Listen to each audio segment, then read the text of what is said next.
राजनीति नसुध्रिकन राजनीति ठिक नहुन्जेलसम्म चाहिँ देश ठिक हुँदैन भन्ने लाग्छ मलाई।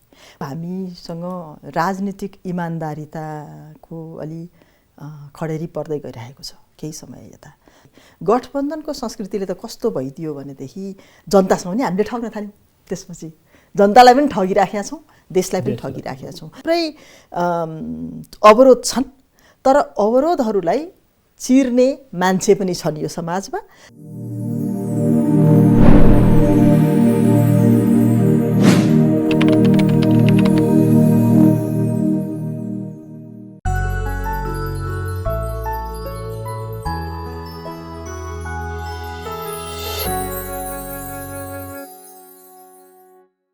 Hello and namaste dear viewers. Welcome to the new episode of Mann Ka Kura with Basant Chaudhary. आजको यो कार्यक्रम महिलाहरूको सम्मानमा समर्पित छ। अन्तर्राष्ट्रिय महिला दिवसको अवसरमा विश्वभरिका महिलाहरूलाई हार्दिक शुभकामना व्यक्त गर्दै सादर नमन गर्दछु। मन का कुरा विथ बसन्त चौधरीको आजको अध्यायमा एकजना बहुआयामिक व्यक्तित्वका साथ उपस्थित भएको छु। नेपालको परराष्ट्र मन्त्री समेत हुनुभएकी उहाँ सन् 2018 देखि सांसद हुनुहुन्छ। यसअघि उहाँले राष्ट्रिय योजना आयोगको सदस्य तथा सम्मान्य राष्ट्रपतिको विशेषज्ञ निजी सचिवका रूपमा कार्य गरी अनुभव बटुल्नु भएको छ। उहाँले म्यानचेस्टर युनिभर्सिटीबाट रुरल डेभलपमेन्टमा मास्टर्स डिग्री गर्नुभएको छ भने नेदरल्यान्डबाट डेभलपमेन्ट स्टडिजमा पिएचडी समेत गर्नुभएको छ। उहाँ काव्य रचना र गायनमा पनि रुचि राख्नुहुन्छ र एक सफल गृहिणी पनि हुनुहुन्छ। Ladies and gentlemen, please allow me to introduce my guest for today, none other than versatile and graceful lady, Honorable Dr. Bimala Rai Paudyal. Doctor साहब, म यहाँलाई हार्दिक स्वागत अभिनन्दन गर्दछु। नमस्कार बसन्त सर, धन्यवाद। र कार्यक्रम थालनी गर्ने अनुमति पनि चाहन्छु। हुन्छ हजुर, हस्, धन्यवाद। अन्तर्राष्ट्रिय नारी वर्ष मनाउँदैछौँ डाक्टर साहब, with a slogan inspire inclusion. र आजको यो विशेष दिनमा यहाँलाई पनि म हार्दिक बधाई एवं शुभकामना दिन चाहन्छु। हजुर, धन्यवाद। यो दिवसको महत्त्वलाई कसरी हेर्नु भएको छ? यो वास्तवमा युरोपबाट सुरु भयो होइन। जति बेला महिलाहरूले भोट गर्ने अधिकार पनि पाएको थिएनन्, त्यो निर्वाचनमा भाग लिने अधिकार पनि पाएका थिएनन्, त्यति बेलादेखि यो आन्दोलन सुरु भएको हो क्लारा जेटकिनबाट। उहाँले चाहिँ इक्वल पेको लागि, विशेष गरिकन श्रमिक महिलाहरूलाई समान काम गर्दाखेरि समान ज्याला दिनुपर्छ, पुरुष र महिलामा भेदभाव हुनु हुँदैन ज्यालामा भन्ने त्यो अधिकारको स्लोगन राखेर चाहिँ उहाँ मार्चमा निस्किनु भएको हो। र सडक त्यति बेला युरोपमा चाहिँ फ्याक्ट्रीमा काम गर्ने महिलाहरूले, विशेष गरिकन श्रमिक महिलाहरूले सडक तताएका थिए। उहाँहरूले त्यो आन्दोलन गर्नु भइसकेपछि इक्वल पेको एउटा इस्यु, समान ज्यालाको एउटा इस्यु चाहिँ, एउटा सवाल चाहिँ स्थापित भयो, विश्व राजनीतिमा स्थापित भयो। पछि चाहिँ संयुक्त राष्ट्र सङ्घ बनिसकेपछि संयुक्त राष्ट्र सङ्घले त्यो मुद्दालाई स्थापित गर्दै अन्तर्राष्ट्रिय नारी दिवस 8 मार्चमा मनाउने भनेर घोषणा गर्यो। त्यहाँदेखि हामी चाहिँ यो दिवस चाहिँ मनाउँदै आइरहेका छौँ। यसका विभिन्न रूपहरू छन्। पहिला चाहिँ वास्तवमा निर्वाचनमा मतदान पनि दिन नपाउने भनेको त त्यो त नागरिक नै नमानेको अवस्था, त्यो अवस्थाबाट सुरु भएको यो महिला अधिकारको आन्दोलन पछि गएर अब समान ज्यालाको विषय राखेर उहाँले 8 मार्चबाट यो आन्दोलन सुरु गर्नुभयो। मार्च पासहरू भयो, धेरै अब सडक आन्दोलनहरू भए। अनि त्यसपछि बिस्तारै बिस्तारै अब कति देशहरूमा चाहिँ निर्वाचनमा भाग लिने महिलाहरूलाई अधिकार स्थापित भयो, कति देशहरूमा अझै पनि भएको छैन। नेपालमा हामी फर्चुनेट छौँ, हामी अगाडिदेखि नै महिलाहरूलाई कम्तीमा स्वतन्त्र रूपमा निर्वाचनमा भाग लिने अधिकार त दिएका छौँ। त्यो भएर यो चाहिँ विभिन्न देशमा अहिले पनि महिला अधिकारको सवाल विभिन्न स्टेजमा छ। जुन जुन स्टेजमा छ त्यो स्टेजमा महिला अधिकारको सवाललाई स्थापित गर्ने दिन भएको छ वास्तवमा यो दिन चाहिँ। नेपालमै हेर्नुहुन्छ भने हामी चाहिँ धेरै प्रगति गरेका छौँ नि त हिजो हेरिकन जुन खालको प्रगति भएको छ त्यो अनुसार मुद्दाहरू पनि परिवर्तन हुँदै जान्छ। अब अहिले हामीले चाहिँ हाम्रो देश विशेषमा चाहिँ अहिले अब संसारभरि इन्क्लुजनको मुद्दा छ भन्दाखेरि पनि हाम्रो देशमा के छ भनेर चाहिँ त्यसमा हामी फोकस गरेर काम गर्छौँ। ग्रामीण भेगका महिलाहरूको जीवनमा चाहिँ यसले कसरी प्रभाव पारेको छ? यस्तो हुँदो रहेछ हजुर, अब यो बडो गहन प्रश्न छ। किनभने हामी अन्तर्राष्ट्रिय श्रमिक दिवस भनेर श्रमिकहरूको समान ज्यालाको विषयबाट मुद्दा स्थापित भए पनि पछि गएर संयुक्त राष्ट्र सङ्घले यसलाई चाहिँ महिला अधिकारको विषय बनायो होइन। त्यो चाहिँ समान ज्यालासँग मात्रै होइन, अब महिला र पुरुष बीच कुनै पनि किसिमको भेदभाव हुनु हुँदैन, महिलाहरूलाई पनि सशक्त बनाउँदै लैजानुपर्छ, आर्थिक विकास चाहिँ महिला बिना सम्भव छैन, सामाजिक विकास महिला बिना सम्भव छैन भनेर चाहिँ संयुक्त राष्ट्र सङ्घले स्थापित गर्यो। त्यो स्थापित गरिसकेपछि हामीले अन्तर्राष्ट्रिय श्रमिक महिला दिवसलाई अन्तर्राष्ट्रिय महिला दिवस भनेर मनाउन थाल्यौँ। त्यसले गर्दा अहिले हामीलाई कस्तो लाग्छ भने विशेष गरी मलाई चाहिँ म बच्चा हुँदाखेरि पनि अन्तर्राष्ट्रिय श्रमिक दिवस मनाउँथेँ। त्यति बेला हामीले श्रमिक महिलाका कुरा गर्थ्यौँ बढी, एकदमै श्रमिकहरूको कस्तो खालको अवस्थामा काम गरिरहेका छन्, श्रमिक महिलाहरू समान ज्याला पाएका छन् कि छैनन् भनेर कुरा गर्थ्यौँ। अहिले आइसकेपछि चाहिँ अब हामी यहाँ काठमाडौँमा बसेर कुरा गरिरहँदाखेरि ग्रामीण भेगमा भएका महिला श्रमिकहरूको के छ अवस्था, विशेष गरिकन महिलाहरू फ्याक्ट्रीमा मात्रै त काम गर्दैनन् नि। अहिले हेर्नुहुन्छ भने कृषिमा 70% महिला चाहिँ महिलाहरूले काम गर्छन् भनेपछि ती पनि महिला श्रमिक त हुन्। र तिनले काम गरिरहेको अवस्था कस्तो छ, हामीले परिवर्तन गर्न सकेका छौँ कि छैनौँ भन्ने चाहिँ गहन प्रश्न छ। तर त्यसो भन्दै गर्दा पनि कस्तो देखिन्छ भने नेपालको इतिहासलाई हेर्नुहुन्छ भनेदेखि चाहिँ अब अहिले महिलाहरूको सहभागिता एकदम धेरै राजनीतिमा बढेको छ नि। विशेष गरिकन सार्वजनिक क्षेत्रमा भन्छु मैले, राजनीतिमा भन्दा पनि सार्वजनिक क्षेत्रमा महिलाहरूको अवस्था बढेको छ, सहभागिता बढेको छ। त्यो सहभागिता बढिरहँदाखेरि चाहिँ त्यो मेरो अनुभव कस्तो छ भने अब यहाँहरूले धेरै काम गर्नुभएको छ यो क्षेत्रमा पनि, तर मेरो अनुभव कस्तो छ भने पुरुष र महिलाहरूमा चाहिँ जब हामी नीति निर्माणको विषयमा कुरा गर्छौँ, जब हामी कार्यक्रम बनाउने कुरा गर्छौँ, विकासका आयोजनाहरू बनाउने कुरा गर्छौँ, पुरुषले महिलाहरूले भोगिराखेको समस्या र चुनौतीलाई त्यो जानी नेग्लेक्ट गरे होइन भन्छु मैले, तर बुझ्दैनन्, आत्मसात गर्दैनन्। अनि त्यहाँ चाहिँ एउटा मात्रै महिला भयो भने पनि उसले चाहिँ महिलाको समग्र अवस्थाको चाहिँ राम्रोसँग सूक्ष्म रूपमा विश्लेषण गर्छ, सूक्ष्म रूपमा बुझ्छ र त्यसपछि त्यो चुनौतीलाई सम्बोधन गर्नको लागि केही न केही भए पनि प्रावधान राख्छ। त्यसले नेपालमा 21औं शताब्दीमा पनि नयाँ संविधान हजुर हामीले बनायौँ, दुनियाँको सबभन्दा उत्कृष्ट संविधान बनायौँ। त अहिले पनि पुरुष प्रधान समाजै छ त डाक्टर? छ, पुरुष प्रधान समाज त छ, मेरो घरमै छ। तपाईँ अन्तको कुरै छोड्नुहोस्, अब हामी सँगै काम गऱ्यौँ भने पनि घर पुगिसकेपछि महिलालाई अलिकति केयर इकोनोमी भन्छौँ नि हामीले, घरभित्रको घरको साफसफाइ यताउति सबै काम गर्नुपर्छ, जुन काम अति नै महत्त्वपूर्ण छ पुरुषको लागि पनि महिलाको लागि पनि होइन, घरको हेरचाह गर्ने कामहरू। यसमा महिलाकै अहिले पनि हामी महिलामै भर परेका छौँ पूर्ण रूपमा। मैले त कति पुरुषहरूलाई अहिले च्यालेन्ज पनि गर्छु कतिपय अवस्थामा कि हामी महिलाहरू घरभित्रको चार दिवारको जुन काम छ त्यो असाध्यै महत्त्वपूर्ण छ। जनशक्ति उत्पादन गर्ने काम हो नि, त्यो भनेको जन्माउने मात्रै होइन, हुर्काउने, बढाउने, शिक्षा दीक्षा दिने, स्वस्थ नागरिक, सभ्य नागरिक बनाउने काम हो, असाध्यै महत्त्वपूर्ण काम हो। वृद्धहरूको हेरचाह गर्ने काम, अपाङ्गता भएकाको हेरचाह गर्ने काम, साफसफाइ गर्ने ठाउँ बहुत महत्त्वपूर्ण काम हो। तर हामीले त्यो घरभित्रको पैसा नआउने तर नगरी नहुने त्यति महत्त्वपूर्ण काम गरेर हामी बाहिर निस्किसक्यौँ। पुरुषहरू अहिले पनि बाहिर जति माहिर हुनुहुन्छ काम गर्न, भित्र माहिर हुनुहुन्न। म अहिले पनि मेरो श्रीमानलाई एक कप मिठो चिया बनाएर खुवाउनुहोस् त भन्यो भने त्यो मिठो आउँदैन, पकाउन त पकाउनुहुन्छ, मिठो आउँदैन। भनेपछि हामी त्यो पेट्रियार्कीको एउटा नमुना मात्रै हो, अर्थात् अनुत्पादन पैसा नआउने क्षेत्रमा अहिले पनि महिलाहरूलाई पैसा नआउने कामहरू बढी गर्नु परिरहेको छ। पुरुषको साझेदारी त्यहाँ पुगेको छैन भनेर हामी भन्छौँ, तर कतिपय रूपहरू बदलिँदैछन्। अब पेट्रियार्की चाहिँ अहिले पनि छ। पेट्रियार्की नभएको भए नागरिकताको सवाल यत्रो पेचिलो बन्ने थिएन, पुरुषमै नीतिगत रूपमै हेर्नुहुन्छ भने पनि होइन।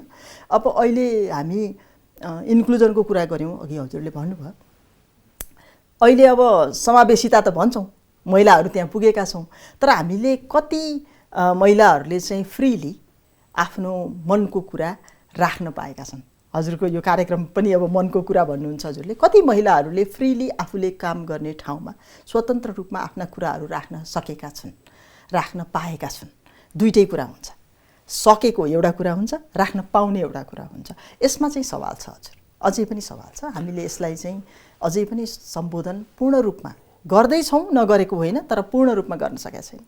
यसको अर्थ महिलाहरूको सहभागिताको अपर्च्युनिटी चाहिँ हामीले पैदा नगरिदिएर हो कि महिलाहरूको सक्षमतामाथि नै पुरुषहरूको प्रश्न हो? अब सक्षमता त केले नाप्ने हो भन्ने कुरा हुँदो रहेछ हजुर। अनि सक्षमता भन्ने कुरो अवसरले पनि ल्याउँदो रहेछ। सदियौँदेखि महिलाहरू घरभित्रकै काम गर्नुपर्छ, खेतीबारी, पशुपालन, गाई भैँसी, अब यही घरभित्र, जसले चाहिँ परिवारलाई बचाउनको लागि महत्त्वपूर्ण योगदान दिन्छ, तर प्रत्यक्ष रूपमा आर्थिक उपार्जन हुँदैन भनौँ न। यस्ता खालका काममा बढी केन्द्रित पर्ने हुँदा महिलाहरूले पढ्नु पर्दैन भनियो। महिलाहरूले पढ्नु पर्दैन भनिसकेपछि उहाँहरूले त्यो अवसर गुमाउनु भयो। अनि पढ्नु पर्दैन, छिटो बिहा गर्नुपर्छ, अनि महिलाहरूको काम चाहिँ बालबच्चा जन्माउने काम हो, हुर्काउने काम हो भनिसकेपछि स्वास्थ्यमा पनि उहाँहरू अलिकति पछाडि पर्नुभयो होइन। शिक्षा स्वास्थ्य असाध्यै महत्त्वपूर्ण कुरा हो, त्यसमा पछाडि पर्नुभयो। एक्सपोजर, घरभन्दा बाहिर निस्किनु भनेको बाहिरको संसारबाट सिक्नु हो, नेटवर्क बनाउनु हो होइन। राजनीतिक रूपमा पनि स्थापित हुनुपर्छ, सामाजिक रूपमा पनि स्थापित हुनुपर्छ, मान्छेले चिन्नुपर्छ, अनि नै सक्षमता देखिने हो। त्यो गर्न पनि पाउनु भएन। त्यो भएर चाहिँ धेरै अगाडिदेखि अवसरमा चाहिँ अलिकति सीमित पहुँच हुँदाखेरि पुरुषको तुलनामा महिलाहरू अलिकति पछाडि परे। अब अहिले आएर तपाईँ चाहिँ वर्षौँदेखि घरभित्रको काम गरिराखेको महिलाहरूलाई एकैचोटि नीति निर्माणको टेबलमा तपाईँले बसाउनुहुन्छ भनेदेखि त उनीहरूको पनि त त्यो स्किल त उनीहरूसँग छैन। अहिले लिमिटेसन, हामीले त्यो स्किल, त्यो सिप बढाउनको लागि लगानी गरेको छैनौँ भनेदेखि उनीहरूको क्षमता छैन भन्न सक्ने हैसियत पनि त हुँदैन नि हामीसँग। त्यो भएर चाहिँ क्षमता भन्ने कुरो फेरि एउटा मेरो अनुभव के छ भने, म सँगै पढेका पुरुषहरू हुनुहुन्छ, म पनि सँगै छु होइन। हामीले एकै खालको काम गर्छौँ भने पनि पुरुष कुनै ठाउँमा पुग्यो भने हामीले, हाम्रो समाजले अहिले पनि ओहो उहाँले यो ठाउँ पाएछ अनि उहाँले चाहिँ काम गर्न सक्नुहुन्छ यसमा भनेर कसैले प्रश्न गर्दैन।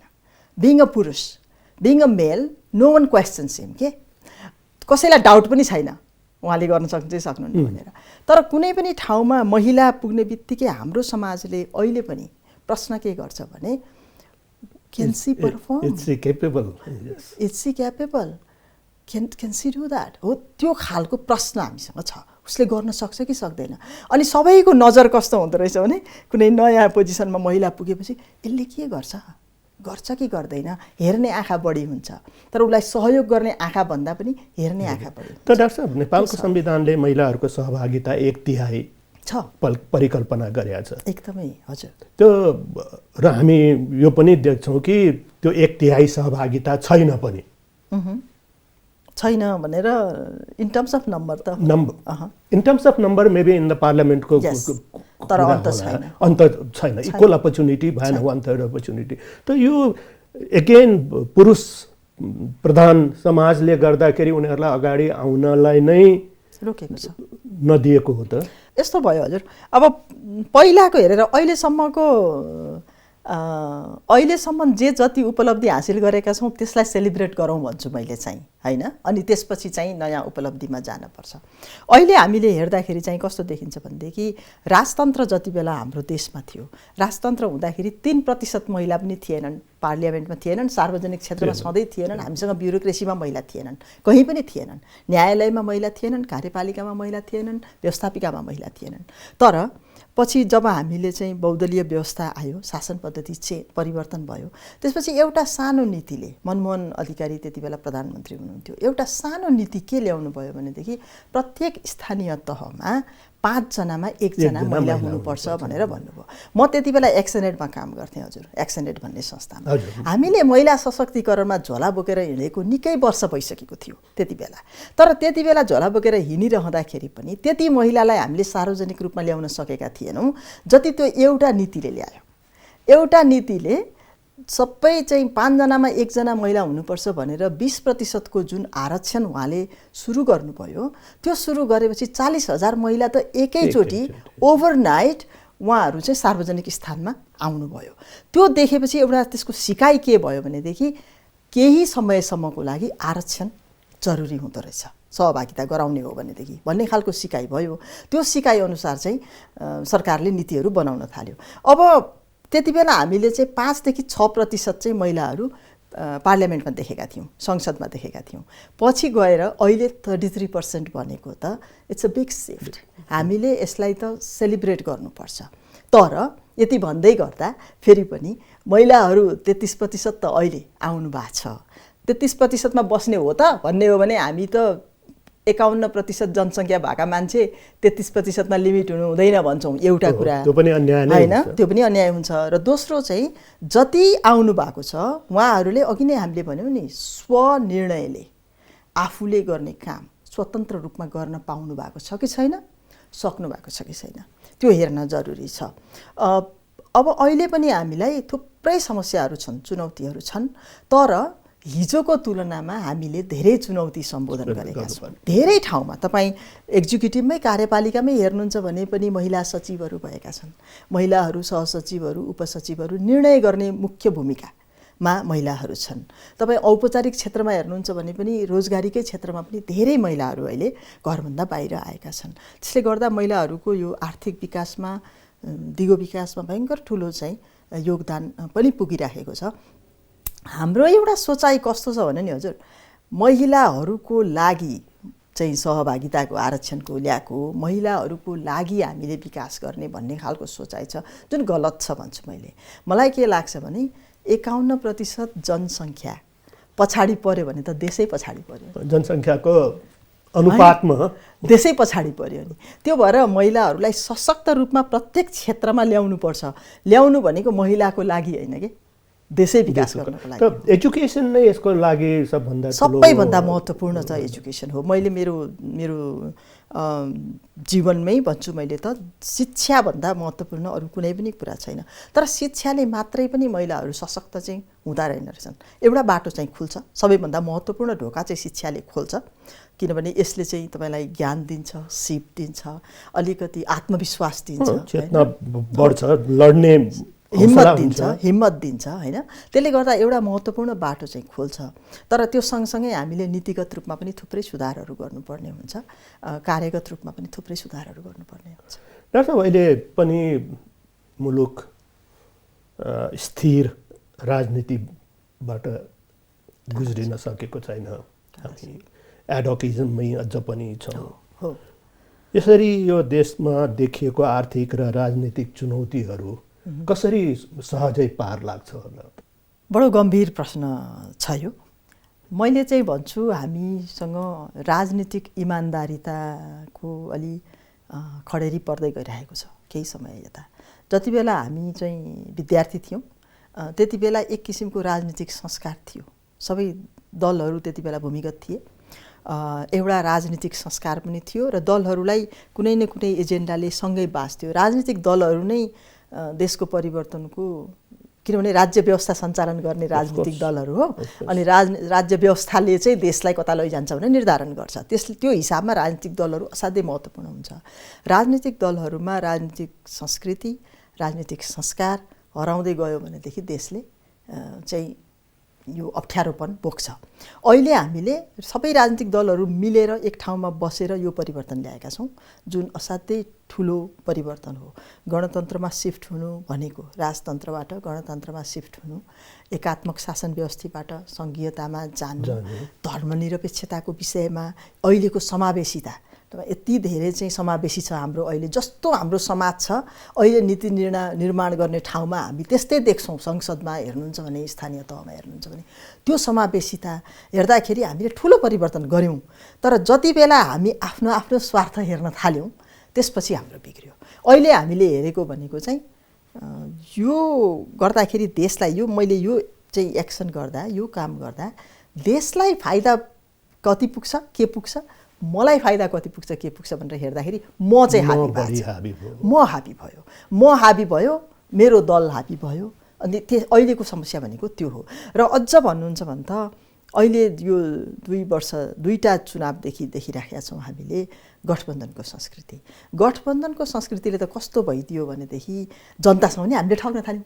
त्यसपछि जनतालाई पनि ठगिराखेका छौँ, देशलाई पनि ठगिराखेका छौँ। यसले अस्थिरतातिर पनि ल्याएको छ, किनभने सरकार 4 वर्ष टिक्ला 5 वर्ष टिक्ला, तर नीति त ग्याजेमेजे भयो नि। एउटा खालको नीति मान्ने दल र अर्को खालको नीति मान्ने दल एकै ठाउँमा बसिसकेपछि त त्यसले त कुनै आकारै लिन पाएन। र यसले गर्दाखेरि चाहिँ समग्र देशलाई नै घाटा भएको छ भन्छु मैले, समग्र देशलाई नै घाटा भएको छ। यसलाई पार ठुल्ठुला समस्याहरू दलहरूले मिलेर पार गरे। नागरिकहरू त ठगिए नि डाक्टर साहब, जुन हिसाबले नागरिकले चाहिँ परिवर्तन ल्यायो देशमा, उनीहरू त ठगिएको, उनीहरूको एकदमै ठुलो एक्सपेक्टेसन हो। राजनीतिक दलहरूले चाहिँ त्यो एक्सपेक्टेसन दिएर नै नागरिकले नसगाएको भए त यो परिवर्तन कहाँ सम्भव थियो र? सारा चाहिँ बाटो तताउने पनि नागरिकहरू नै हुन्, यो परिवर्तन अहिले ल्याएर नेताहरूलाई यो ठाउँमा पुर्याउने पनि नागरिक नै हुन्। त्यसले गर्दाखेरि नागरिकहरूलाई ठग्दाखेरि चाहिँ राजनीतिक दलहरू पनि टिक्दैनन्। त्यो चाहिँ राजनीतिक दलहरूले छिटो बुझ्नुपर्छ। र अहिले चाहिँ सबैभन्दा ठुलो चिन्ता भनेको चाहिँ यो देशमा केही पनि हुँदैन भन्ने खालको जुन नैराश्यता आएको छ, राजनीतिक दलहरूप्रतिको नैराश्यता हो यो चाहिँ अलिकति चिन्ता लाग्दो छ। अलिकति भरोसा लाग्दो चाहिँ के छ भने फेरि 10 वर्ष अगाडिसम्म यङ जेनेरेसनले राजनीतिलाई घृणा गर्थ्यो। त्यो राजनीति भनेको नपढेको मान्छेले गर्ने, राजनीति भनेको कहीँ फेल भयो भने यो चाहिँ प्रधानमन्त्री हुने रहेछ भनेर भन्ने, र त्यस्तो खालको एउटा भाष्य आएको थियो कि अहिले 10 वर्षदेखि यता चाहिँ मैले अलिकति आशाको कुरा के देखिराखेको छु भने नयाँ जेनेरेसनमा राजनीतिप्रति चाख बढ्दैछ र यसले अलिकति दलहरूलाई सुध्रिन मद्दत गर्छ कि बाटो ट्र्याक बिराउँदै गरेको दलहरूलाई फर्काउँछ कि भन्ने चाहिँ मैले आशा गर्छु। हजुर, यसो भनिरहँदा डाक्टर साहब, जस्तो विगत 1 वर्षभित्रकै दरमियानमा हेरौँ, देशबाट ठुलो सङ्ख्यामा युवाहरू चाहे पढ्ने नाममा हुन्, चाहे कामको खोजीमा देशबाट बाहिरिएका छन्। त त्यो पनि वर्तमान राजनीतिप्रतिको वितृष्णा होइन र? राजनीतिप्रतिको पनि वितृष्णा हो र अलिकति चाहिँ चाख हुँदाहुँदै पनि आर्थिक अवसर नपाएको कारणले पनि हो, आर्थिक उपार्जन गर्ने अवसर नपाएको कारणले पनि हो। यो पनि 2 वे रिलेसन हुँदो रहेछ, 2टा सम्बन्ध हुँदो रहेछ। जस्तो धेरै मान्छेहरू आर्थिक उपार्जनको व्यवस्था नदेखेर के गर्ने, के गरेर चाहिँ आफू पालिने, आफ्नो परिवार पाल्ने भन्ने नदेखेर, अवसर नदेखेर गएकाहरू पनि छन्। अनि उनीहरू गएको कारणले यहाँ अवसर नभएको अवस्था पनि छ। किनभने कृषिलाई नै हेर्नुहोस् न हामीले, होइन, अहिले बाँझा खेतहरू जताततै देख्नुहुन्छ तपाईँले। अब राजनीतिक अस्थिरता भन्दा पनि एउटा क्ल्यारिटी, भिजनमा, नीतिमा त्यो चाहिँ क्लियर स्पष्टता नहुँदाखेरि र अलिकति प्रशासनिक झैझमेला बढी गर्ने, रेन्ट सिकिङको हाम्रोमा छँदैछ, त्यस्ता खालका चाहिँ अप्ठ्याराहरूले गर्दाखेरि लगानी पनि बढ्न सकेको छैन। लगानी नबढेपछि उद्योग कल कारखानाका कुरा पनि त्यस्तै हुन्। कच्चा पदार्थ पनि उत्पादन हुँदैन। कच्चा पदार्थ बाहिरबाटै ल्याएर उत्पादन गर्छु र चाहिँ उद्योग स्थापना गर्छु भन्ने हो भने लगानीको वातावरण छैन। त्यो देखेपछि यङ जेनेरेसन बाहिर जाने भयो। यङ जेनेरेसन बाहिर गइसकेपछि नेपालमा बिग्रेको भत्काउने चाहिँ सबै बुढाबुढीले मात्रै हो त? फेरि यङ जेनेरेसनै चाहियो नि त्यो बनाउनको लागि। त्यसले गर्दाखेरि यसको चाहिँ 2टा सम्बन्ध देखिराखेको छ। तर फेरि पनि अलिकति पोजिटिभ भएर सोच्नुपर्छ। साह्रै धेरै मेरो आमाले भन्नुहुन्छ बिग्रिँदा भइसकेपछि बिग्रिने ठाउँै हुँदैन, देन त्यो graph has to come up. अब यो आउँछ भन्नुपर्छ। सचेतना सबभन्दा महत्त्वपूर्ण हो। नागरिकहरू सचेत बन्दै गइसकेपछि चाहिँ चुनावकै माध्यमबाट पनि हुनसक्छ चाहिँ यो रिभर्स गराउँछन् यो ट्रेन्डलाई जस्तो लाग्छ मलाई। अपर्च्युनिटी क्रिएट गरिदिने काम त मुख्यतया राज्यको राजनीतिक त अहिले महिलाहरूका लागि कस्ता अपर्च्युनिटिजहरू हामी डेभलप गर्न खोजिराखेका छौँ डाक्टर साहब?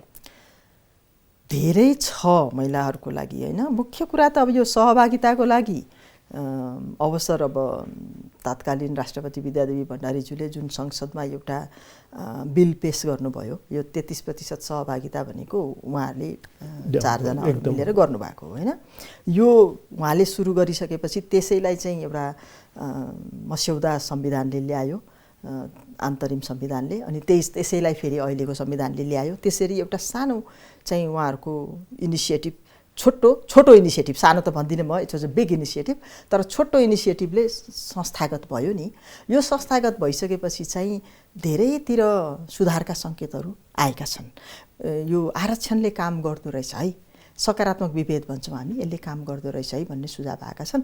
र यो सहभागितामा हामीले जसरी प्रगति गरेका छौँ, महिलाहरूलाई जस्तो अब महिलाहरूले कुनै उद्यम खोल्न खोजे भनेदेखि उनीहरूलाई लगानीको खाँचो हुन्छ। उनीहरूसँग अब अहिले पनि तपाईँको 1/4 महिलाहरूसँग मात्रै घर जग्गाको ओनरसिप छ भन्छौँ हामीले, स्वामित्व छ भन्छौँ हामीले। लगानी गर्नको लागि सबैभन्दा पहिला लोन खोज्नु पर्यो, लोनको लागि सबैभन्दा पहिला चाहिने चाहिँ घर जग्गा चाहिन्छ। त्यही घर जग्गा पनि महिलाको नाममा भएको घर जग्गा पनि पुरुषलाई नसोधिकन कतै लगेर कोलाट्रल राख्ने स्वतन्त्र निर्णय गर्ने अधिकार अहिलेसम्म पनि छैन। अब यस्ता थुप्रै, यो त एउटा सानो उदाहरण दिएँ मैले, यस्ता थुप्रै न्यायमा पनि महिलाले न्याय पाउने सवालमा, महिलाले आर्थिक उपार्जन गर्ने सवालमा, महिलाले चाहिँ उच्च शिक्षा गर्न जाने सवालमा हामीसँग थुप्रै अझै पनि अप्ठ्याराहरू छन्। तर हेर्दै जाँदाखेरि चाहिँ त्यो सबै अप्ठ्याराहरूलाई अहिले नीतिगत रूपमा सम्बोधन गर्न खोजिएको देखिन्छ। जस्तो उच्च शिक्षामा तपाईँसँग लिमिटेड पैसा छ, उच्च शिक्षा दिनु पर्यो, छोरा पनि छ छोरी पनि छ, कसलाई पढाउने भन्ने खालको बाबुआमालाई दुविधा भयो भनेदेखि हाम्रो अहिले पनि पितृसत्तात्मक संरचना छ, पुरुषलाई पढाउने भन्ने त हुन्छ, छोरालाई पढाउने भन्ने त हुन्छ। महिलाहरूलाई उच्च शिक्षामा विभिन्न किसिमको चाहिँ आरक्षणहरू दिइएको अवस्था छ। अहिले पनि हामीले चाहिँ अब भइराखेकै व्यवस्था हेर्नुहुन्छ भने पनि उद्यम खोल्दाखेरि महिलालाई अलिकति चाहिँ सस्तोमा ऋण दिने खालका प्रावधानहरू पनि छन्। अब महिलाहरूको उद्यमशीलता सहजीकरण भनेर ठाउँ ठाउँमा राखिएका चाहिँ सहजकर्ताहरू पनि छन्। कानुनी रूपमा नीतिगत रूपमा धेरै यस्ता प्रावधानहरू भइराखेको छ। तर व्यवहारमा जब हामी जान्छौँ, व्यवहारमा जाँदाखेरि चाहिँ अहिले पनि पहिलो कुरा घरभित्रबाटै निस्किन गाह्रो। घरभित्रबाट बाहिर निस्किसकेपछि त्यो जसले कार्यान्वयन गर्ने त्यो ठेकेदारहरू, जसलाई चाहिँ हामी अब कर्मचारीहरू भन्छौँ विभिन्न ठाउँहरूमा बसेका, ती कर्मचारीहरूले चाहिँ कसरी लिएका छन् त्यो प्रावधानलाई, त्यसलाई कार्यान्वयन गर्न अप्ठ्यारो छ। सारो उदाहरण दिन्छु मैले। हाम्रो संविधानले अहिले सम्पत्तिमा समान अधिकार भन्छ महिलाहरूको, बाबुआमाको सम्पत्तिमा, कम्तीमा प्यारेन्टल प्रोपर्टीमा समान अधिकार। ल, कति महिलाले समान अधिकार प्राप्त गरेका छन् त भन्दा, महिला त्यो समान अधिकार लिनको लागि कति थाहा छ महिलाहरूलाई? अनि थाहा भए पनि कस्तो हुँदो रहेछ भने, मैले नै देखिराखेको छु अहिले, दाजुले के भन्छ, बुवाले के भन्छ, मैले त सम्पत्ति माग्ने हो र, सम्पत्ति माग्दिनँ, त्यो मनको हिचकिचाहटले गर्दाखेरि उनीहरूले त्यो एप्रोचै गर्दैनन्। जुन ठाउँमा अप्रोच गरेका छन् त्यो ठाउँमा अहिलेसम्म हामीले कसरी दिने भन्ने खालको चाहिँ त्यो के भन्छ कार्यविधिहरू नै बनेका छैनन् भनेर कतिपय ठाउँहरूमा उनीहरूलाई त्यो इन्टरटेनै गर्दैन। यस्ता खालका थुप्रै संरचनागत हामीसँग र कार्यप्रणालीमा हामीसँग अझै पनि थुप्रै अवरोधहरू छन् जसलाई चाहिँ हामीले चिर्नुपर्छ।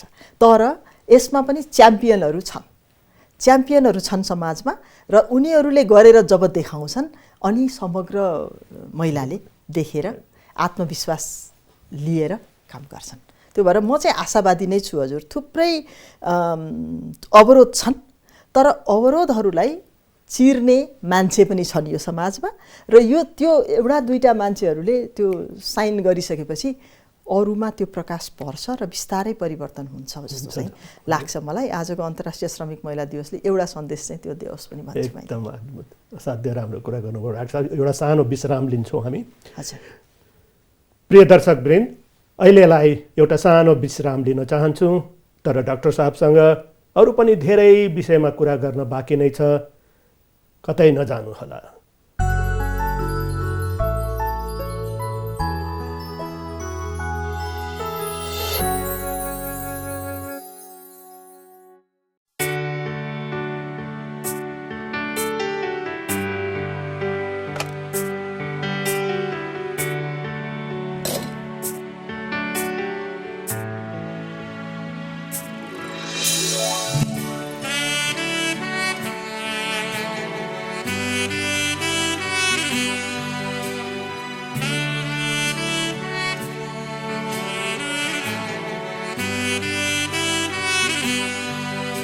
Management 360 Degrees, The author's message to young readers to be forewarned is to be forearmed. Available in Amazon, Rupa Publications and Daraj.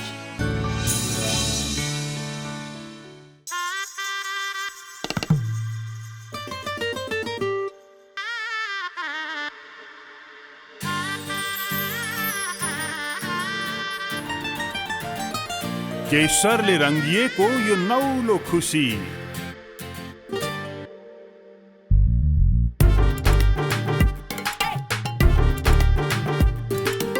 मायाले लाडिएका यी मनमानी,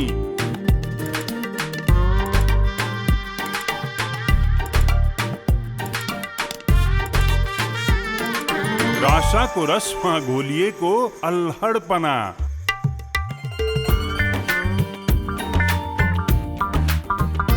उन्मुक्त मुस्कानमा बेरिएको चञ्चलता, हरेक अवसरमा मिसाउँदै नयाँ विश्वासको मिठास, राशाको स्वादले बनाउँछ हर पल हर नातालाई खास।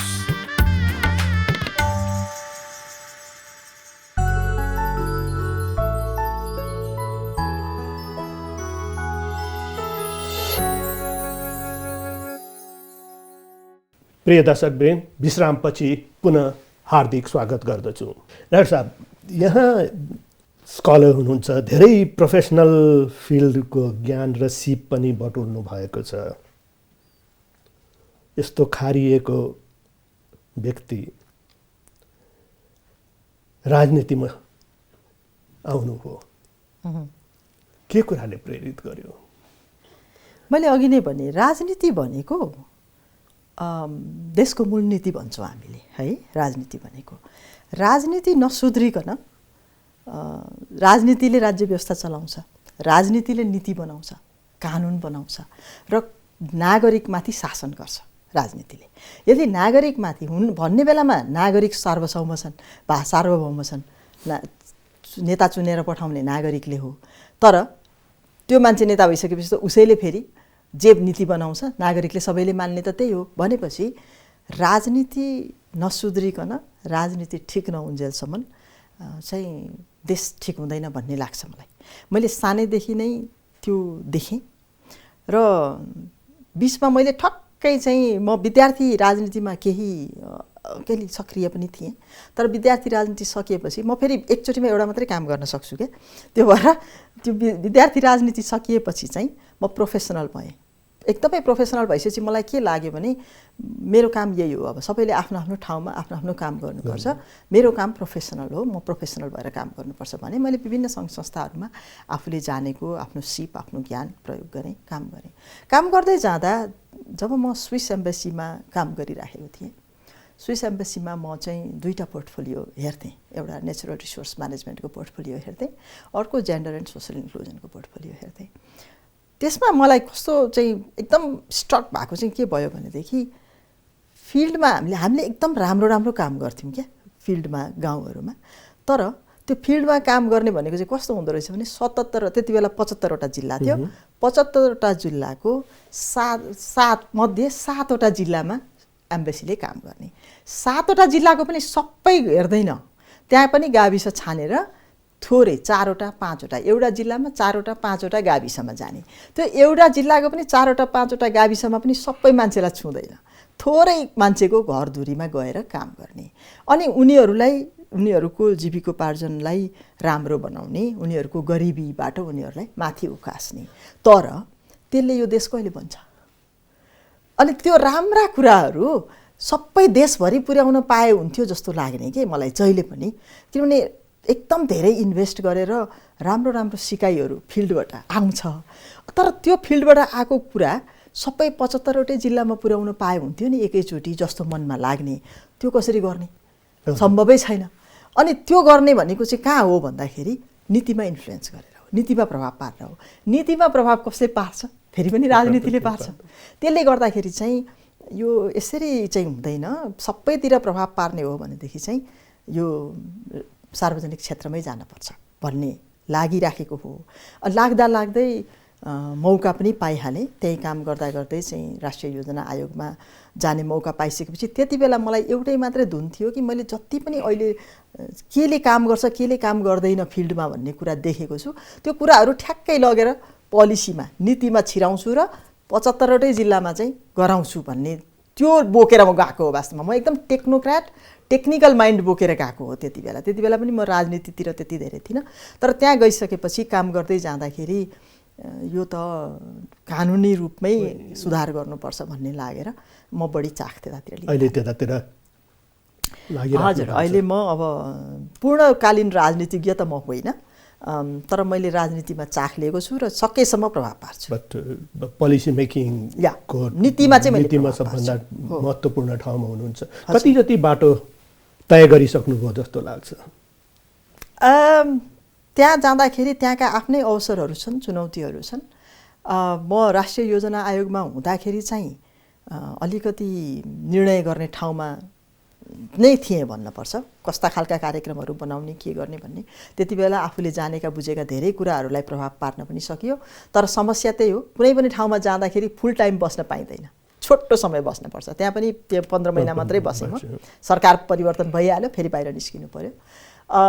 जब सांसद भएर गएँ, सांसद भएर जाँदाखेरि चाहिँ कहिलेकाहीँ एकदम स्ट्रङली कुनै कुरा उठाउँदाखेरि त्यसले प्रभाव पनि पारिहाल्ने, कहिलेकाहीँ चाहिँ फेरि राजनीति भनेको टाउकाको खेल न हो। कुन चाहिँ सत्ता पक्षमा छ, कुन चाहिँ प्रतिपक्षमा छ, बहुमतको आधारमा हुन्छ निर्णय। त्यसले गर्दा आफूले राम्रै कुरा गरे पनि बहुमतले फेल गराइदियो भने त्यो पनि हुँदैन। अनि त्यसले गर्दाखेरि कतिपय कुराहरूमा अलि पछाडि पनि पर्या जस्तो लाग्छ। तर जति गर्न सकेको छु त्यसमा चाहिँ सन्तुष्टै छु। हजुर, नेपालको जटिल राजनीतिक अवस्था भएको परिप्रेक्ष्यमा प्राज्ञिक रूपमा तयार गरिएका यी नीति तथा कार्यक्रमहरू कार्यान्वयन गर्न कतिको चुनौतीहरू भोग्नुपर्छ साहब? इमानदार वेभलेन्थको नै धेरै ठुलो फरक हुन जान्छ। यस्तो छ, अब पोलिसी कतिको डेलिभरेटिभ छ, कतिको चाहिँ छलफल गरेर ल्याइएको छ त्यसमा पनि भर पर्छ। कहिलेकाहीँ अब कोठाभित्र बसेर 2-4 जना मान्छे मात्रै बसेर नीति बनाइन्छ र त्यही अनुसार कार्यक्रम बन्छ, बजेट बन्छ भने त्यो कार्यान्वयन हुन सक्दैन। तर अलिकति नागरिकहरूसँग छलफल गरेर, सरकारवालाहरूसँग छलफल गरेर बनाइएका कार्यक्रमहरू छन् भने कार्यान्वयन हुन्छ, नहुने होइन। तर मैले सबभन्दा ठुलो समस्या देखेको भनेको चाहिँ जुन कुर्सीमा हामी बस्छौँ नि, त्यो कुर्सीमा इमान्दारीता साथ मेरो यो ड्युटी हो भनेर त्यो ड्युटीमा फोकस भएर काम गर्ने हो भने कार्यान्वयन हुन्छ। तर होइन यो राजाको घाम कहिले जाला घाम भन्थ्यो पहिला। अहिले पनि अब आखिर म यहाँबाट कहिले सर्वा हुने हो अथवा के हुने हो भन्ने हो भनेदेखि चाहिँ हुँदैन। अहिले चाहिँ कार्यान्वयन हुन नसक्नुको चुनौती मैले देखेको चाहिँ नीति कार्यक्रम पनि अब ठिकै छ, कति चाहिँ कार्यान्वयन हुन सक्ने खालका होलान्, कति चाहिँ कोठामा बसेर एकदम आइडियोलोजिकल्ली बनाइएका होलान्। तर जति कार्यान्वयन हुन सक्ने खालका छन् नि त्यति पनि त कार्यान्वयन त भएका छैनन्। त्यो किन भएका छैनन् भन्दाखेरि चाहिँ तपाईले काम यो निजी क्षेत्र र हजुर त अब निजी क्षेत्रबाट आउनु भएको छ, निजी क्षेत्र र सार्वजनिक क्षेत्रमा एउटा ठुलो फरक मैले देख्छु।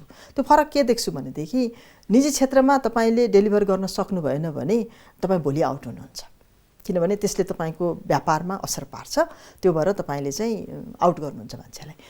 यो सार्वजनिक क्षेत्रमा विशेष गरिकन सरकारी कर्मचारी तन्त्रमा चाहिँ अहिले के देखिन्छ भनेदेखि तपाईले डेलिभर गर्नुभयो so far so good, deliver गर्नु भएन धेरैभन्दा धेरै तपाईको सर्वा हुन्छ, त्यहाँभन्दा बढी त केही पनि हुँदैन। भनेपछि तपाईले डेलिभर नगर्दाखेरि हुन्छ भनेदेखि तपाई सेक्युर्ड हुनुहुन्छ भनेदेखि वाइ टु टेक रिस्क। हामी आफ्नो कुर्सीमा बसिसकेपछि आफ्नो जिम्मेवारी पनि राम्रोसँग निभाइरहेका छैनौँ। नीतिको कार्यान्वयनको पक्ष पनि त्यही हो र जवाफदेहिता पनि एकदमै गाह्रो छ। अहिलेको समस्या चाहिँ मैले त्यहाँ देख्छु। धेरै महिलाहरूका सवालहरूमा पनि महिलामुखी नीतिहरू बनेका छन्, कार्यान्वयन हुँदैनन् भन्छौँ। एउटा सानो उदाहरण दिन्छु म। कृषि मन्त्री हुनुहुन्थ्यो त्यति बेला पराजुलीजी, म चाहिँ राष्ट्रिय योजना आयोगमा थिएँ। एउटा समूह महिलाहरूको आएर के भन्यो भने हामी महिला सहकारीहरू हौँ, हामी चाहिँ सामूहिक खेती गर्न चाहन्छौँ, जग्गाहरू धेरै बाँझो भइरहेछ, सामूहिक खेती गर्न चाहन्छौँ, हामीलाई अलिकति पैसा दिनु पर्यो, राष्ट्रिय योजना आयोगले छुट्याइदिनु पर्यो भन्नुभयो। मैले एकदम राम्रो लाग्यो मलाई सहकारी फेरि म एकदम सहकारीमा चाहिँ एकदम मनपर्ने मलाई सहकारी होइन एकदम ठिक हो भने ल म कृषि मन्त्री कहाँ गइहाल्छु भनेर भने कृषि मन्त्रीकोमा गएँ कृषि मन्त्रीजी कहाँ गएर कुरा गरेपछि उहाँले पनि सचिवलाई बोलाएर कुरा गर्नुभयो के आयो भने त्यहाँबाट अस्ति भर्खर 9 करोड फिर्ता आएको छ जिल्लाबाट महिला सहकारीको लागि भनेर पठाएको पैसा 9 करोड फिर्ता आइसकिसक्यो अब कहाँ दिने फेरि अलोकेट गर्न त सकिँदैन मैले किन फिर्ता आयो त 9 करोड भनेको कोही पनि महिला सहकारीहरू माग्न गएनन् महिलाहरूलाई थाहा थियो त त्यो प्रावधान महिला सहकारीलाई त्यो पैसा काठमाडौँले छुट्याएर पठाएको छ भन्ने थाहा थियो त कसरी थाहा पाउने हामी पढे लेखेको सोकल्ड पढे लेखेकोहरूले त्यो रातो किताब सरकारको रातो किताब पढ्दैनौँ बुझ्दैनौँ त्यो गाउँमा महिला सहकारी चलाएर बस्ने महिलाहरूलाई उनीहरूको नाममा प्लान बनेको छ भन्ने त थाहा थिएन भनेपछि त्यसको जिम्मेवारी कसले लिने त भन्दा जसले यहाँ प्लान गर्यो प्लान गरिसकेपछि त त्यो त तल गयो जिल्लामा त्यो कार्यान्वयन गर्न बसेको चाहिँ कर्मचारीहरू छन् भने त उनीहरूले थाहा दिनुपर्ने होइन त उनीहरूले सहजीकरण गर्नुपर्ने होइन हाम्रो कस्तो भयो भने यहाँबाट प्लान बनेर जान्छ बजेट पनि जान्छ तर अब त्यसलाई कार्यान्वयन गर्नको लागि त जनतासम्म पुर्याउनको लागि त सहजीकरण गर्नु पर्यो नि अब हामी हाकिम भएर बस्दिन्छौँ उनीहरू माग्न आउँछ अनि हामी दिन्छौँ भनेर बस्छौँ जबकि माग्नेलाई थाहै छैन त कसरी माग्छ त्यो समस्या धेरै त्यो पनि छ र अहिले त अब ठुलो प्राथमिकताको आयोजनाहरू पनि अलपत्र परिराखेको छ यो सबै आफूले गर्नुपर्ने काम नगर्दाखेरि भएको हो यसको चाहिँ र अब आफूले गर्ने काम नगर्दाखेरि चाहिँ जवाफदेही हुनुपर्ने हो जवाफदेहितामा हाम्रो एकाउन्टेबिलिटी फेरि पनि म त राजनीतिमै जोड्छु अहिले पनि तपाईँ देख्नुहुन्छ कतिपय विवादित अवस्थामा भएका कर्मचारीहरूलाई राजनीतिले संरक्षण दिन्छ बेला बेलामा दलहरूले संरक्षण दिन्छन् बेला बेलामा अब झन् गठबन्धनको राजनीति भइसकेपछि तपाईँ एउटालाई कारबाही गर्नुहोस् त त्यहाँ अर्को रिसाउँछ अर्कोलाई कारबाही गर्नुहोस् अर्को रिसाउँछ कसैलाई कारबाही गर्न सक्ने अवस्थै छैन अनि त्यस्तो भयो भने त कसरी हुन्छ र यो अहिलेको तपाईँले जुन पोलिसी र कार्यक्रम कार्यान्वयनको त्यो तदारुकता नभएको भन्नुभयो नि त्यसमा एउटा कारण चाहिँ जवाफदेहिताको कमी हो भन्छु मैले हजुर नेपालमा महिलाहरूले सामना गर्नु परिराखेका जल्दा बल्दा समस्याहरू त धेरै छन् तर त्यसलाई सम्बोधन आखिर कुनै न कुनै रूपबाट सम्बोधन त गर्नु नै पर्ने हुन्छ महिलाहरूलाई अगाडि ल्याउने हो फोरफ्रन्टमा भने त उनीहरूको समस्याको चुरो भनेको पुरुष समाजले उनीहरूलाई कोअपरेट नगर्या या प्रायोरिटीमा नराख्या मात्रै हो कि एउटा चाहिँ पुरुष समाज भन्दा पनि यो पुरुषकै दोष पनि म भन्दिनँ हाम्रो संरचना नै त्यस्तै छ हामीले यही समाजमा हुर्केका हौँ हामी बिस्तारै बिस्तारै परिवर्तन हुँदै जान्छ भइ नै राखेको छ त्यसरी पोजिटिभली नै हेरौँ त्यसलाई त तर जब देश आर्थिक रूपमा पछाडि पर्छ जब देश सामाजिक विभेदग्रस्त हुन्छ जब देशमा धार्मिक दङ्गाहरू हुन्छन् सबै नागरिकले सफर गर्ने हो महिलाले मात्रै सफर गर्ने होइन सबै नागरिकले सफर गर्छन् र सबै नागरिकलाई दुख्दाखेरि 51% महिला छन्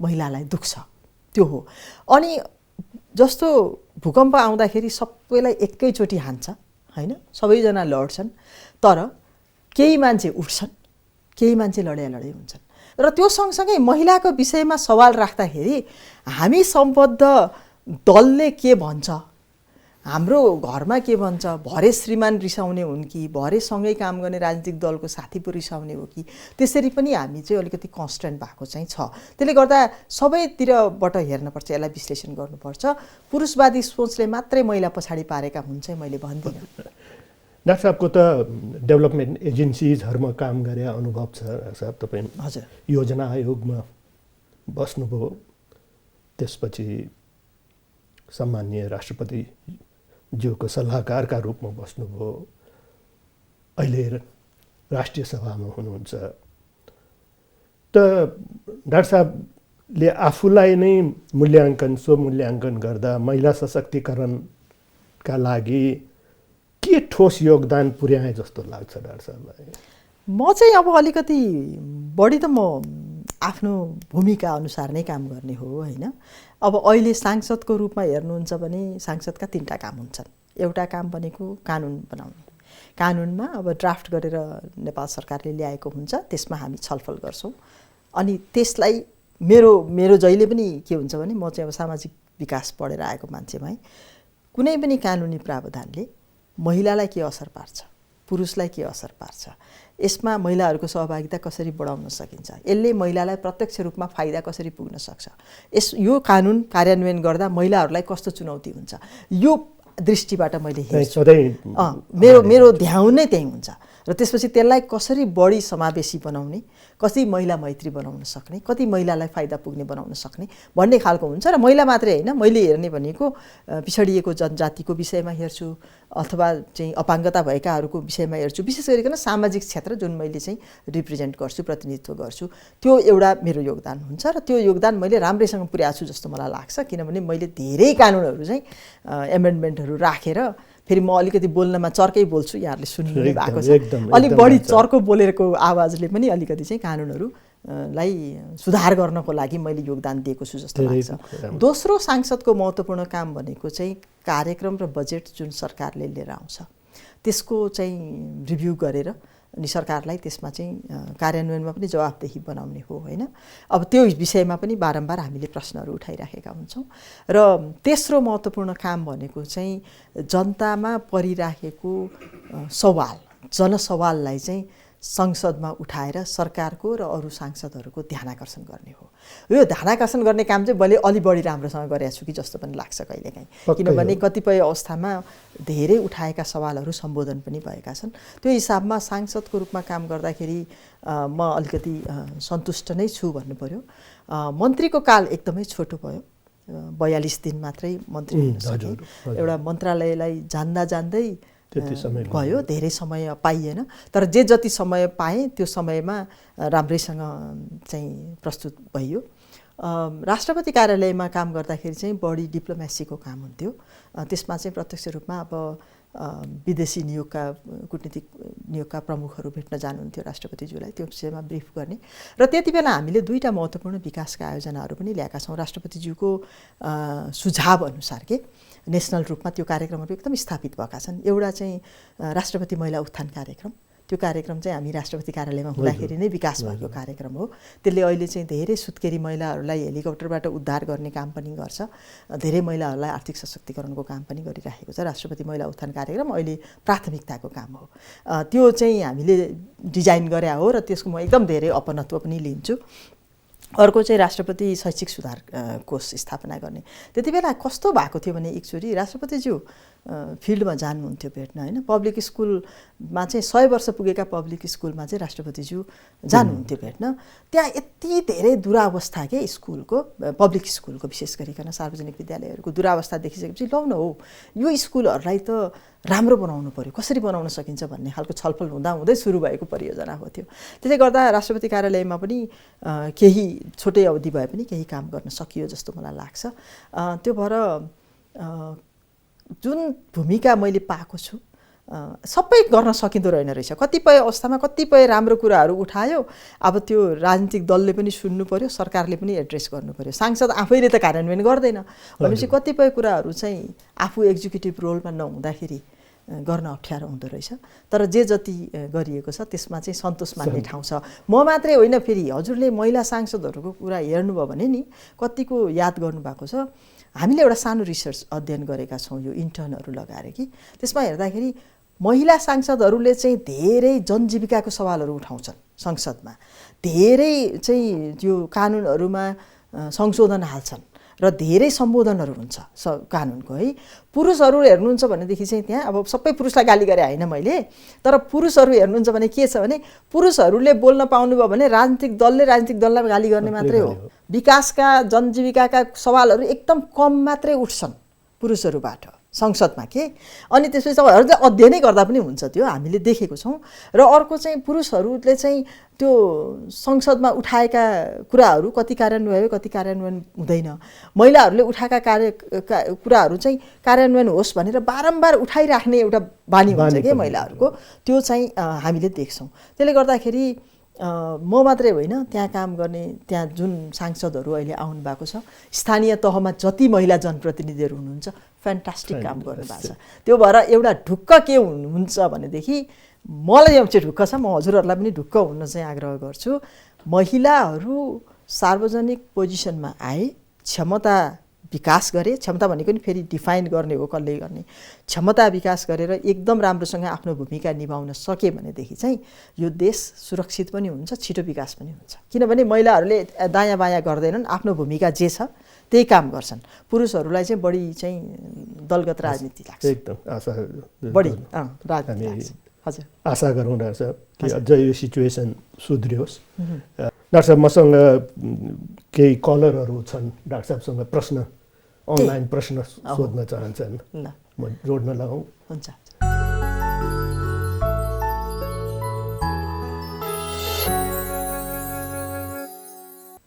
नमस्ते। हजुर नमस्ते। नमस्कार हजुर। आफ्नो परिचय दिनुहोस् न प्लिज। हजुर लाजिम पार्टदेखि अब महिला र पुरुष बीच हुनुपर्ने जति समानताको अवस्था बन्न नसक्नुको पछाडि राजनीतिमा महिलाको उपस्थिति या राजनीतिमा महिलाको चाहिँ त्यो एउटा सशक्त प्रभाव हुन नसक्नु मात्रै कारण हो कि अरू पनि थुप्रै कारणहरू छन्? र सँगसँगै राजनीतिमा महिलाको उपस्थिति बलियो बन्न नसक्नुको कारणहरू के होला?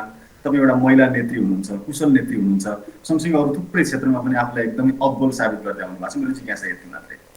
हस् हस्, धन्यवाद हजुर। एकदमै महत्त्वपूर्ण विश्लेषण सहितको राख्नुभयो हजुरले। राजनीतिक दलहरू चाहिँ अहिले पनि धेरै जसो पुरुष हाबी भएको क्षेत्र हो।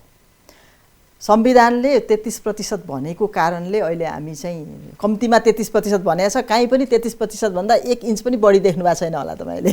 त्यसले गर्दाखेरि संविधानले जति लेखेको छ ठ्याक्कै त्यही पुर्याउने खालको कुरा छ। त्यसले हाम्रो लर्निङ एउटा सिकाइ के भएको छ भने केही समयको लागि चाहिँ हामीले प्रष्ट रूपमा कानुनमा प्रावधान नभए महिलाले अधिकार पाउँदैनन् है, त्यो भएर प्रष्ट रूपमा कानुनमा प्रावधान हुनुपर्ने रहेछ भन्ने एउटा सिकाइ भएको छ।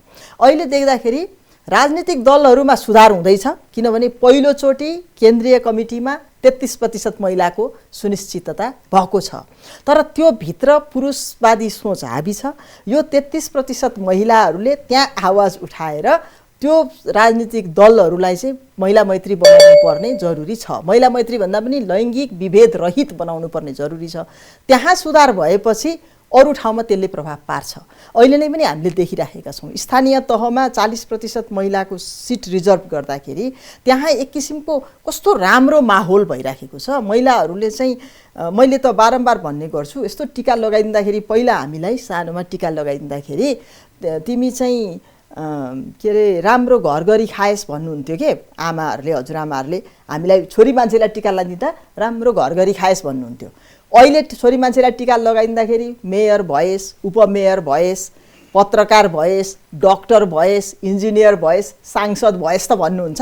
अहिले राष्ट्रपति पनि हुन सक्दा रहेछन् महिला भन्ने त्यो आत्मविश्वास त छ। यो चाहिँ एउटा पोजिटिभ इनर्जी हो। यसलाई लिएर अगाडि बढ्नुपर्छ।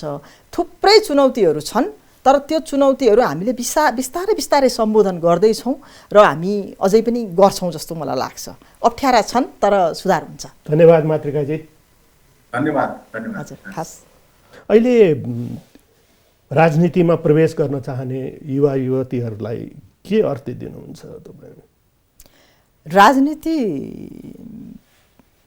मूलनीति हो, यसमा चाख राख्नुपर्छ। राजनीतिमा आउनु भनेको फेरि पनि तपाईँ सांसदै हुनुपर्छ, तपाईँ चाहिँ मन्त्री नै हुनुपर्छ भन्ने होइन। राजनीतिमा चाख लिनुपर्छ। एज अ सचेत नागरिक भएर पनि चाख राख्न सकिन्छ। सिम्पल राजनीति, कुनै दल छानेर कुनै दलको कार्यकर्ता भएर पनि चाख राख्न सकिन्छ, अथवा दलभित्रको कुनै संरचनामा गएर पनि चाख राख्न सकिन्छ, अनि चुनाव लडेर आएर पनि चाख राख्न सकिन्छ।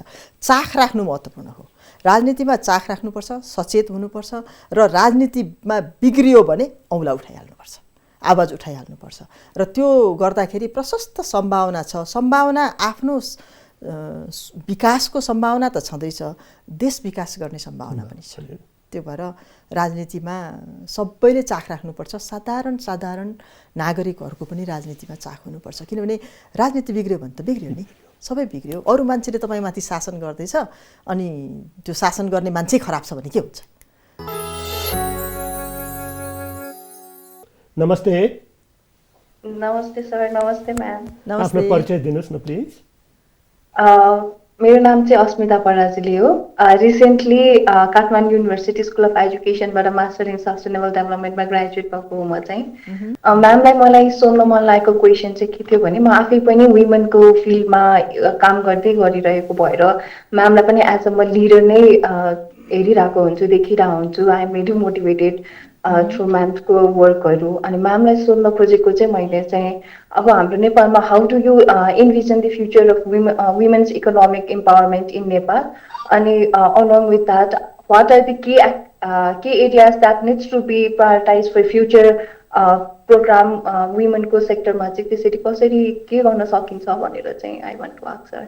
हस्, थ्याङ्क यू। पहिलो कुरा त थुप्रै धन्यवाद। फलो पनि गर्नु हुँदो रहेछ, हेर्नु पनि हुँदो रहेछ।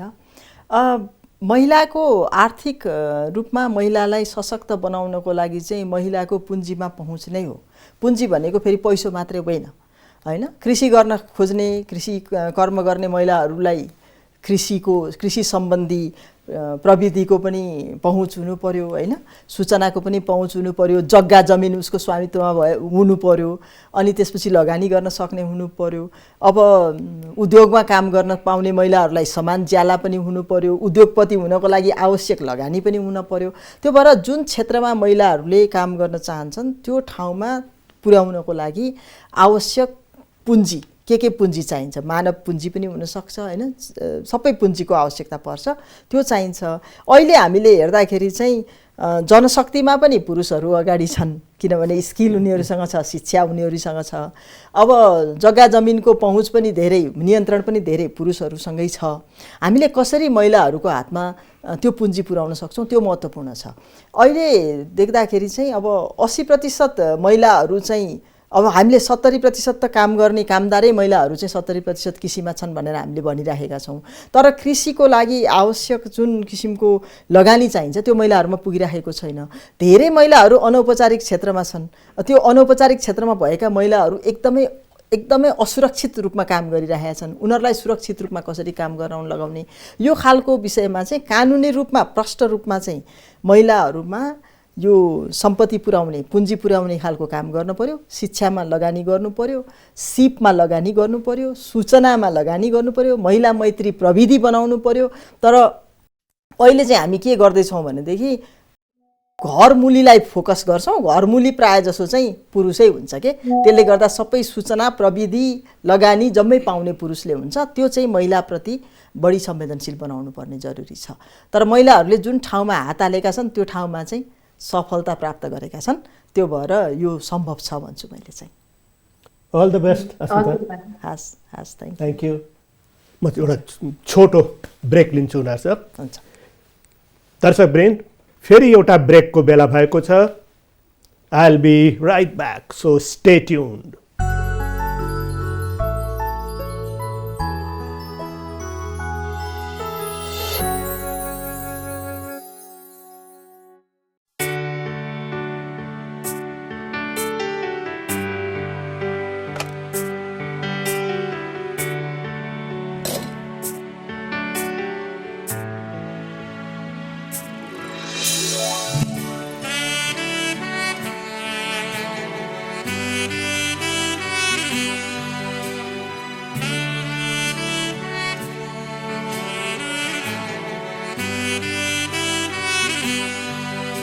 Management 360 Degrees, the author's message to young readers: to be forewarned is to be forearmed.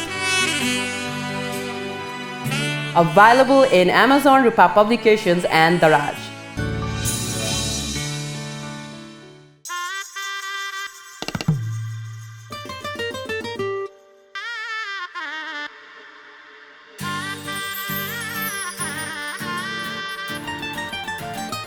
केशरले रङ्गिएको यो नौलो खुसी,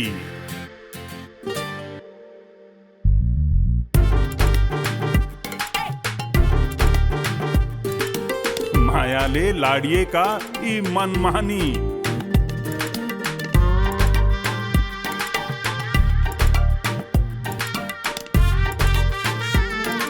राशाको रसमा घोलिएको अल्हडपना,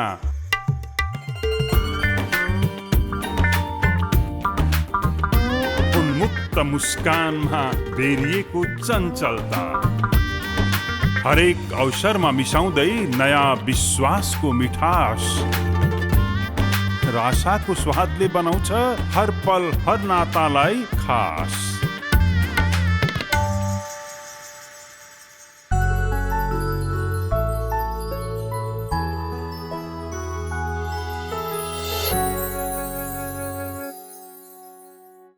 प्रिय दर्शकवृन्द, कार्यक्रम मनका कुरा विथ बसन्त चौधरीमा पुनः स्वागत छ। मसँग हुनुहुन्छ प्रखर वक्ता डाक्टर बिमला राई पौड्याल। डाक्टर साहब, एकछिन कुराकानीको सिलसिलालाई अलि बदलौँ। बाल्यकाललाई कतिको सम्झिनुहुन्छ? बाल्यकाल धेरै सम्झिन्छु। म मोरङको एउटा गाउँमा हुर्केको हो। बर्माबाट आएको हो मेरो परिवार र मोरङको एउटा गाउँमा हुर्केको। म नेपाल आउँदाखेरि 2-2.5 वर्षको हुँदाखेरि आएको हो। तर मैले थाहा पाउँदाखेरि म त्यो गाउँमा थिएँ, नजिकै स्कुल थियो। एकदमै लाड प्यारमा हुर्केको हो म। बाबा त हुनुहुन्न थियो, मेरो आमा र दाजुभाइ दिदीबहिनीहरूले। गाउँ पनि एकदम मिलेको गाउँ थियो।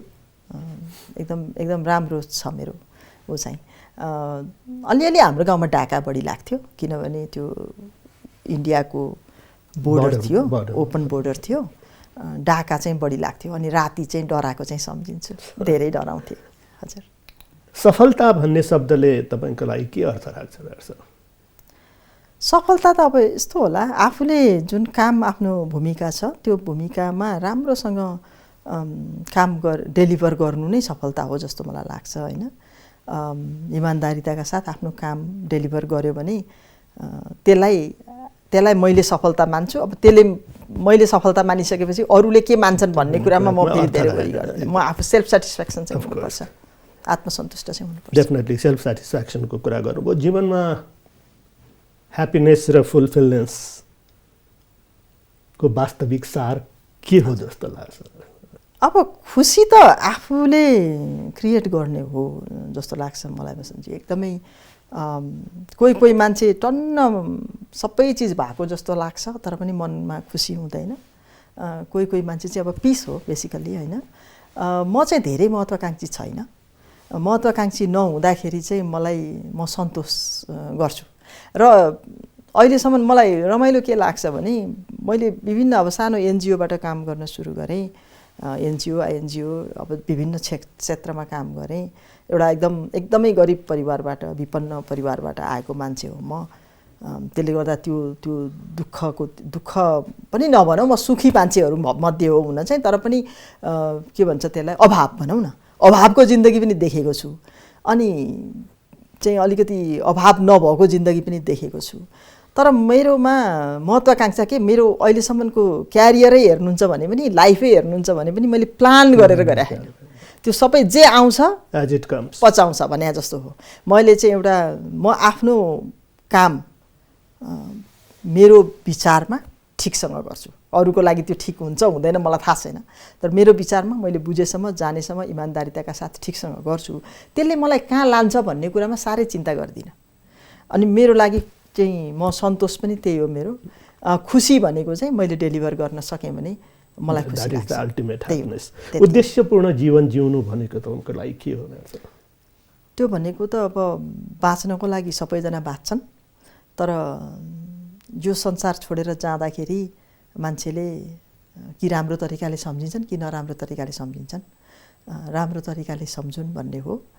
एउटा मात्रै मान्छेको जीवनमा पनि थोरै परिवर्तन आफ्नो कामले, मेरो काम त बोल्ने नै हो, मेरै बोलीले कसैको लाइफमा राम्रोसँग प्रभाव पर्छ भनेदेखि त्यो चाहिँ उद्देश्य हुनुपर्छ जस्तो मलाई लाग्छ। अहिले तपाईँ जहाँ हुनुहुन्छ राष्ट्रिय सभामा राजनीतिक हिसाबले पनि नकारात्मक परिस्थितिहरू धेरै सिर्जना भइरहेका हुन्छन् जस्तो लाग्छ हामीले टाढाबाट हेर्दाखेरि। त्यस्तो बेला पनि आफूलाई तपाईँ सकारात्मक कसरी राख्नुहुन्छ? म अलिक पोजिटिभ नै मान्छे हो। तर चाहिँ एउटा कुरा के छ भने म विपासना गएको थिएँ कि एकचोटि। विपासनामा एउटा के छ भने जे पनि हो त्यो अनित्य भन्छ कि उनीहरूले। अनित्य भन्ने वर्ड छ कि त्यो एउटा। त्यो भनेको सुख पनि आउँछ दुःख पनि आउँछ। यो संसार यति परिवर्तनशील छ कि अहिलेको अवस्था भोलि परिवर्तन हुन्छ, भोलिको अवस्था पर्सि परिवर्तन हुन्छ।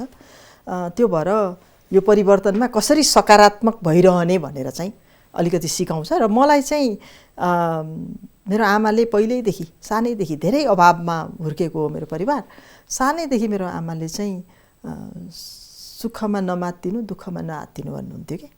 अनि म जतिसुकै नेगेटिभ भए पनि दुईवटा कुराले मलाई बाँधिरहन्छ। एउटा भनेको त अनित्य हो, जतिसुकै भए पनि त्यो चाहिँ पार हुन्छ, त्यो स्टेज पार हुन्छ जस्तो लाग्छ। अहिले देशको अवस्था पनि मलाई त्यस्तै लाग्छ, यो स्टेज सधैँ यसरी रहन सक्दैन जस्तो लाग्छ। त्यसले एउटा चाहिँ सकारात्मक ऊर्जा दिन्छ। र अर्को चाहिँ दुःख आए पनि सुख आए पनि I can deal with it, मलाई त्यो लाग्छ। I can deal with it, यो चाहिँ पार लाउँछु भन्ने लाग्छ। त्यो दुईटाले बल पनि दिन्छ। र महिलाहरूको केसमा, पुरुषकै केसमा पनि हो, तर अझ महिलाहरूलाई बढी महत्त्वपूर्ण चाहिँ परिवारको साथ सहयोग हो। र त्यो परिवार आफ्नो पछाडिपट्टि दह्रो भएर सोलिड भएर उभिएको छ भनेदेखि चाहिँ हरेस पनि खाइँदैन। त्यसो भए अहिलेको वर्तमान परिवेशमा, वर्तमान स्थितिमा आफूलाई सुखी ठान्नुहुन्छ? म आफूले जे जति अवसरहरू पाएको छ, मैले जति अवसर सायद समाजमा धेरै कमले पाएका छन्। जति त्यो भएर यो अवसर, जे अवसर मैले पाएको छु त्यसलाई बेस्ट युटिलाइज गर्नुपर्छ भन्ने नै लाग्छ मलाई। म सुखी नै छु त्यो अर्थमा।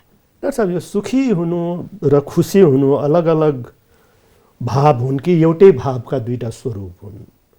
एउटै भावको होला जस्तो लाग्छ मलाई। अब यो त एकदम दार्शनिक प्रश्न भयो, मलाई त्यति भन्न आउँदैन। तर मलाई के लाग्छ भने मान्छेको मन हो, एउटै कुराले कसैलाई सुखी बनाउँछ, कसैलाई दुखी बनाउँछ।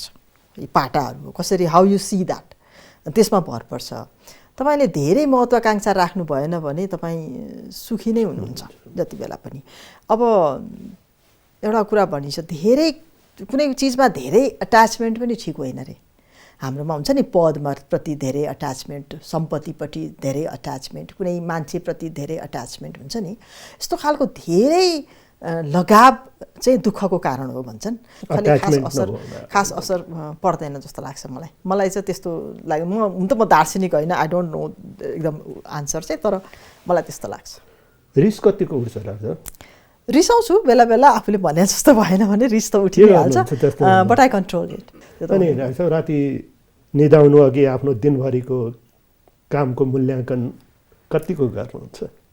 त्यति कहिलेकाहीँ त गर्छु, तर सधैँ त्यस्तो नियमित गर्दिनँ। म त इन्ट्रेस्टिङ के छ भने खाना खान्छु, अनि त्यसपछि यसो मुभी हेर्छु, एकछिन रिल्याक्स गर्छु, अनि त्यतिकै सुन्छु, निदाउँछु आरामले।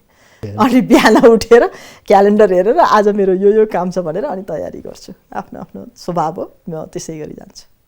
अनि बिहान उठ्दा साथ मनमा आउने पहिलो विचार के हो डाक्टर? आई प्रे, म अलिकति आध्यात्मिक पनि छु। आजको मेरो दिन शुभ होस् भन्छु, प्रे पनि गर्छु।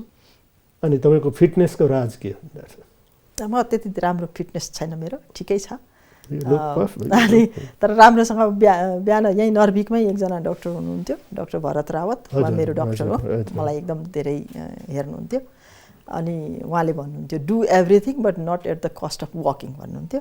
अनि म चाहिँ वक गर्थेँ बिहान आधा घन्टा 45 मिनट चाहिँ सधैँ नै वक गर्ने मान्छे हो। अहिले चाहिँ यो अलिकति खुट्टा दुख्ने भएको छ, त्यसले गर्दाखेरि अलिकति डिसब्यालेन्स छ। तर म शाकाहारी मान्छे हो, शाकाहारी हुँदाखेरि अलिकति फाइदा पनि हुँदो रहेछ। तर साह्रै फिटनेसमा त्यस्तो गर्ने मान्छे। ध्यानहरू केही गर्नु भएको छ कि? धेरैचोटि सिकेको छु, धेरै ठाउँमा गएको पनि छु। विपासना पनि गएँ, अनि ओसो पनि गएँ, मलाई मनपर्छ, ओसो पनि गएँ। अनि सौरामा पनि गएँ, गएको छु, सिकेको छु। तर मैले गर्न अझै पनि त्यसलाई कहिलेकाहीँ त गर्छु, तर त्यो रेगुलर प्र्याक्टिसमा, जीवन पद्धतिमा लग्न सकेको छैन। त्यो चाहिँ लानुपर्नेछ, त्यो एउटा गर्नुपर्ने काममा पर्छ। हजुर डाक्टर, मसँग डाक्टर केही पुराना चित्रहरू हामीले प्राप्त गरेका छौँ, त्यसका बारेमा अलिकति कुराकानी गरौँ।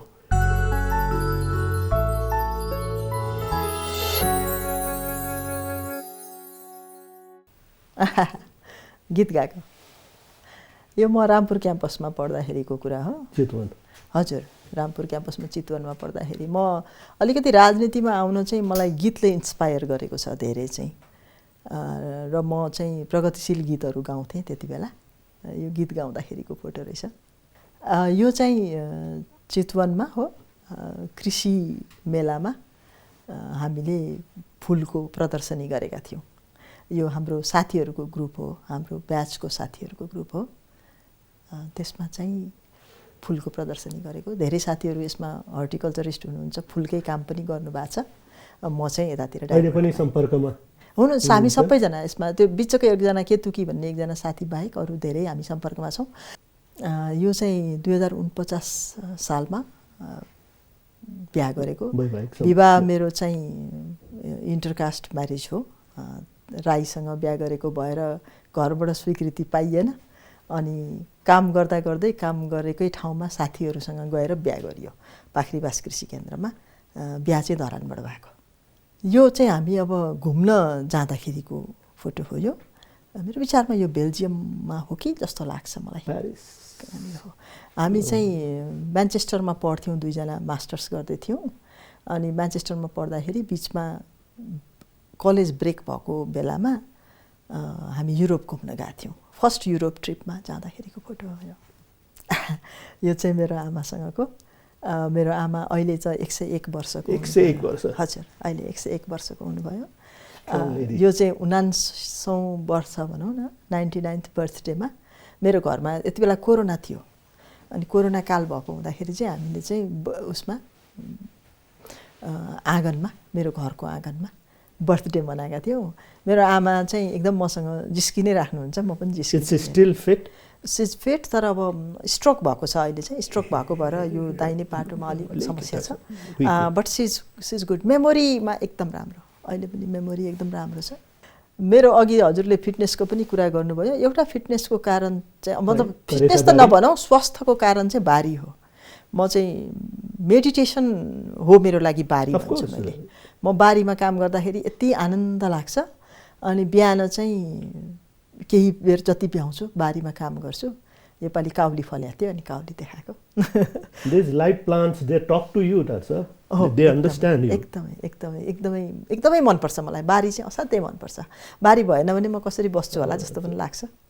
यो मेरो परिवार हो। आमा, अनि दाजु भाउजू, दिदी हुनुहुन्छ, सानो दाजु भाउजू यतापट्टिको, उतापट्टिको ठुलो दाजु। अनि यो दुईजना दिदीहरू मेरो हुनुहुन्थ्यो, उहाँहरू बित्नुभयो दुवैजना।